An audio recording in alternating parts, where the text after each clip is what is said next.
کیونکہ زمین کی ہر چیز کا وارث صرف اللہ ہے۔ ہم اس دنیا میں رہ کر اس کی دی ہوئی نعمتوں کو استعمال کرتے ہیں۔ کچھ لوگ ضرورت سے زیادہ استعمال کرتے ہیں، کچھ اپنے وارثوں کے لیے بچا کے رکھتے ہیں، اور کچھ لوگوں کا حق مار کر اپنا قبضہ جما لیتے ہیں اور بھول جاتے ہیں کہ اللہ فرماتا ہے ہر آنے والا بچہ اپنا رزق لے کر آتا ہے۔ بعض اوقات والدین کی طرف سے ملنے والا ورثہ بچہ استعمال کر ہی نہیں سکتا۔ اس زمین پر بے شمار حویلیاں، محلات آج بھی زمین پر موجود ہیں جن کا کوئی بھی وارث نہیں۔ ایک بندہ کہانی بیان کرتا ہے کہ ایک بندے کو اللہ سے ملنے کا شوق تھا۔ ایک دن اس نے کہا، میں اللہ سے ملنے جا رہا ہوں۔ کچھ عرصہ بعد وہ بندہ واپس گاؤں آیا اور لوگوں نے پوچھا، تم اللہ سے ملنے گئے تھے، اللہ اس وقت کیا کر رہا تھا؟ اس بندے نے جواب دیا، اللہ درانتیاں بنا رہا تھا۔ ایک درانتی میری طرف پھینک دی اور فرمایا، میرے بندے، جو بوؤ گے وہ کاٹو گے۔ ان تمام باتوں سے ہمیں یہ اندازہ ہوتا ہے کہ عقیدہ آخرت جب تک پختہ نہیں ہوگا، ہمارا کوئی عمل سیدھا نہیں ہوگا۔ ہم نمازیں پڑھ لیں، روزے رکھ لیں، تہجد پڑھ لیں، لیکن ساتھ ساتھ لوگوں کو ستائیں، ایسے اپنے غریب رشتہ داروں کا خیال بھی نہ رکھیں، احسان کر کے جتائیں، بات کریں تو آغاز میں گالی دیں، تکبر کے بغیر ہمارا سانس ہی نہ آتا ہو، اپنے سے کمتر لوگوں کو ذلیل کرنا، جھوٹ بولنا، دھوکہ دینا، فحاشی اور زنا کرنا، شراب نوشی، یہ ساری برائیاں موجود ہوں، اپنا فرض ادا کے بغیر اپنا حق مانگنا، یہ ساری برائیاں عبادت سے بھی زیادہ طاقتور ہیں، جو ایمان کو بری طرح کھا جاتی ہیں۔ وہاں صرف دل میں شیطان بس جاتا ہے، ایمان اپنی جگہ چھوڑ دیتا ہے۔ اس لیے ایسی کمزور اور زہری عبادت تمام برائیوں کے ساتھ آپ کو کچھ فائدہ نہ دے گی، آپ کو ساری برائیاں ترک کرنی ہوں گی۔ ایسا اس وقت ہوگا جب آپ کا عقیدہ آخرت یقین کی حدوں کو چھو رہا ہوگا، جہاں اللہ پاک اپنے آپ کو الرحمن الرحیم کہتا ہے، وہاں اللہ پاک فرماتا ہے، بندہ میں مالک یوم الدین بھی ہوں، مجھے بھول نہ جانا۔ اس لیے ہمارے نبی صلی اللہ علیہ وآلہ وسلم فرماتے ہیں، موت کی گھبراہٹ سے پناہ مانگو اللہ کی۔ ہم اکثر دیکھتے ہیں کہ موت سے لوگ ڈرتے ہیں اور پناہ مانگتے ہیں۔ آخر کیا وجہ ہے؟ وجہ یہ ہے، موت تو تکلیف کا ایک شدید ذائقہ ہے، اس کے بعد انسان امر ہو جاتا ہے، پھر اس کو موت نہیں آتی، لیکن موت کی یہ تکلیف اس وقت خطرناک صورت اختیار کر لیتی ہے جب بندہ برے اعمال کا مالک ہو۔ برے اعمال والا ہی موت سے زیادہ ڈرتا ہے، لہٰذا موت سے نہ ڈرو، اپنے اعمال سے ڈرو، کیونکہ ان کی بنیاد پر ہی آپ کو اچھا یا برا اجر ملے گا۔ ہر مذہب میں آخرت کا عقیدہ پایا جاتا ہے۔ اگر تمام دنیا والے آخرت کے عقیدہ پر عمل کر لیں تو یہ دنیا پرسکون اور جنت بن جائے گی۔ اللہ پاک نے سورۃ فاتحہ کی پہلی 4 آیات میں اپنی صفات کو بیان کیا ہے۔ اس کے بعد اللہ پاک نے انسان کو دعا مانگنے کا طریقہ بھی بتایا ہے، لیکن دعا کیسے مانگتے ہیں وہ بھی ایک خوبصورت انداز ہے۔ اب دیکھیں دعا کیسے مانگو۔ خوبصورت انداز یہ ہے کہ پہلی آیت میں اللہ پاک نے فرمایا، میں اللہ ہوں، بڑا مہربان ہوں۔ دوسری آیت میں فرمایا، تمام تعریفیں مجھ سے شروع ہوتی ہیں اور مجھ پر ہی ختم ہوتی ہیں۔ وجہ بھی بتا دی کہ میں اس دنیا کا ہی نہیں، تمام عالمین کا رب ہوں، اس کو پالنا، ان کے ضرورتوں کو پورا کرنا، آرام پہنچانا میرا کام ہے۔ تیسری آیت میں اللہ پاک نے فرمایا، میں مہربان اور رحمت والا ہوں۔ چوتھی آیت میں اللہ پاک فرماتا ہے، میں مالک یوم الدین ہوں، یعنی بندے کے لیے ڈر بھی پیدا کر دیا کہ تم نافرمانی کرنے میں حد سے نہ گزر جاؤ، ذرا سنبھل کے اس دنیا میں چلو اور سب کا خیال رکھو۔ یہ 4 آیات ہیں جن میں اللہ نے اپنے صفات کو بیان کیا ہے۔ اس کا مطلب ہے کہ دعا مانگنے سے پہلے اللہ کی صفات کو اور اس کے احسان کو بیان کیا جائے۔ دوستو، سورۃ فاتحہ کی آیت نمبر 5 کی تفسیر کرنے سے پہلے میں آپ کو چند باتوں کی وضاحت کرنا چاہتی ہوں۔ پہلی بات، وہ کون سے اختیارات ہیں جو اللہ تعالیٰ نے انسان کو عطا فرمائے۔ انسان میں اللہ تعالیٰ نے 3 قسم کے اختیارات عطا فرمائے ہیں۔ ان کو حرکات بھی کہتے ہیں: فکری اختیار، قولی اختیار، عملی اختیار۔ ان تینوں سے جو افعال سرزد ہوتے ہیں وہ اچھے بھی ہوتے ہیں اور برے بھی۔ فکری اختیار یعنی رائے صحیح بھی ہوتی ہے اور غلط بھی۔ قولی اختیار، قول سچ بھی ہوتا ہے اور جھوٹ بھی۔ عملی اختیار، اچھا بھی ہوتا ہے عمل اور برا بھی۔ اب سوال یہ پیدا ہوتا ہے کہ صحیح اور غلط، سچ اور جھوٹ، اچھے اور برے میں تمیز کیسے ہو؟ پھر کیا یہ تمیز ہر شخص کر سکتا ہے یا کوئی نہیں کر سکتا، یا بعض کر سکتے ہیں یا بعض نہیں کر سکتے؟ تو دوستو اس کا جواب ہے ہر شخص کر سکتا ہے۔ دوسری بات، اللہ کے حکم 2 قسم کے ہیں: تدبیری اور تکلیفی۔ پہلا حکم تمام نظام عالم میں جاری ہے، جس کی بنا پر تمام عالم میں تدبیر اور انتظام کا سلسلہ نظر آتا ہے۔ قرآن مجید میں اللہ پاک فرماتا ہے، سورہ اعراف، اور سورج اور چاند اور ستارے اس کے حکم کے تابعدار ہیں، اسی کا کام ہے بنانا اور حکم فرمانا۔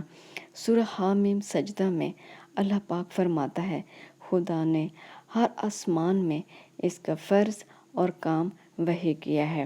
اللہ پاک کا دوسرا حکم، تکلیفی حکم، صرف انسان کے لیے ہے۔ چنانچہ اللہ پاک قرآن پاک میں فرماتا ہے، سورہ بقرہ آیت نمبر 3، اے انسانو، اپنے اس رب کی عبادت کرو جس نے تم کو پیدا کیا۔ اس سے ثابت ہوا انسان کے تمام اختیارات ممکن ہیں۔ اس کے لیے عقل کی ضرورت ہے جو اللہ پاک نے اس کو عطا کی ہے۔ نظام عالم میں خدا کا جو تدبیری حکم نافذ ہے وہ ملائکہ کے ذریعے سے ہوتا ہے۔ انسانوں پر خدا کا جو تکلیفی حکم نافذ ہے وہ پیغمبروں کے ذریعے سے ہوتا ہے۔ تیسری بات، انسان میں اللہ تعالیٰ نے 2 قسم کی قوتیں رکھی ہیں، ایک نفس کی قوت اور دوسری روحانی قوت۔ نفس کی قوت میں کھانا پینا، شہوت، حرص و طمع، جبر وغیرہ، اور روحانی قوت میں غور و فکر، علم و معرفت، حسن اخلاق، صبر و شکر، عبادت و اطاعت۔ انسان کی روحانی کامیابی کے لیے ضروری ہے کہ اس کی نفسانی قوت اس کے تابع ہو جائے۔ چوتھی بات، غور کرنے سے یہ معلوم ہوگا کہ دنیا کا ذرہ جس غرض و مقصد کے لیے پیدا ہوا ہے وہ اپنے ذاتی ارادہ اور قصد کے بغیر خود بخود اس کو پورا کر رہا ہے۔ اس کے خالق نے اس کے روز پیدائش سے اس کو جو حکم دے دیا ہے اس کی تعمیل سے انکار نہیں کرتا۔ آسمان سے لے کر زمین تک ہر چیز اپنے کام میں لگی ہوئی ہے۔